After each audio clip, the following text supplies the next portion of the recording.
আসসালামু আলাইকুম সকল প্রান্তীয় বক্তব্যগণ দেশে ও দেশের বাইরে বিশ্বের যে কোনো প্রান্ত থেকে আমার এই ভিডিওটি প্লে করছেন। আশা করি সকলেই ভালো আছেন, সুস্থ আছেন এই সুন্দর করুণাময় মায়াবী ভরা পৃথিবীর ভিতর থেকে। আমি তান্ত্রিক গুরু লোকমান আজ আপনাদের সামনে এমন একটি শক্তিশালী নস্কা নিয়ে হাজির করেছি। আজকের এই শক্তিশালী নস্কাটি হলো উম, ব্যবসা প্রতিষ্ঠানে বিক্রয় হওয়ার তদবির। আপনাদের ব্যবসা প্রতিষ্ঠানে যদি বিক্রয় এবং কি বেচা কেনা বেশি করতে চান, আপনাদের ব্যবসা প্রতিষ্ঠানে যদি উন্নতি করতে চান, আমার এই নস্কাটি দিয়ে একবার কাজ করেন। আমি আপনাদেরকে চ্যালেঞ্জ করে বলে দেবো, আশপাশে দোকান বা আশপাশে ব্যবসা প্রতিষ্ঠান যত কিছু থাক না কেন অন্যগুলা হেরে যাবে, আপনি জিতে যাবেন, আপনার দোকানে বেশি বেচা কেনা হবে। এটি এমন একটি পাওয়ারফুল নস্কা নিয়ে আপনাদের সামনে আজ হাজির হয়েছি।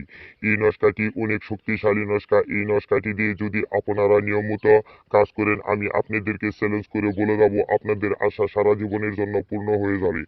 আপনাদের মনের আশা মনের আকাঙ্ক্ষা একদম পূর্ণ হয়ে যাবে। আপনারা যদি ঋণ দানা করে ঋণ দানা করে ব্যবসা প্রতিষ্ঠান আরম্ভ করে থাকেন, আপনাদের ঋণগুলো পরিশোধ হবে এবং কি আপনারা দিন দিন উন্নতি হতে থাকবেন। এমন উন্নতি হবেন যে যা ভাষায় বলে প্রকাশ করা যাবে না। তো বিয়ার ভিডিওটি আমি আর লম্বা করবো না। আপনারা যদি আমার এই চ্যানেলে নতুন হয়ে থাকেন, একটি লাইক, একটি শেয়ার, একটি কমেন্ট, একটি সাবস্ক্রাইব করে আমার পাশে থাকবেন।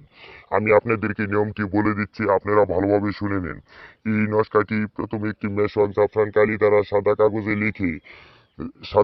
লিখে দোকানের ওয়ালে বা ব্যবসা প্রতিষ্ঠানের ওয়ালে লটকায় রাখবেন। আমি আপনাদেরকে চ্যালেঞ্জ করে বলবো, লটকানো রাখার পর থেকে আপনাদের দোকানে বা ব্যবসা প্রতিষ্ঠানে উন্নতি হতে চলবে এবং কি দোকানপাটে বেচা কেনা বেশি হবে। এমন বেচা কেনা হবে যে যা বাসায় বলে প্রকাশ করা যাবে না। আপনারা বেচা কেনা করার জন্য সময় পাবেন না।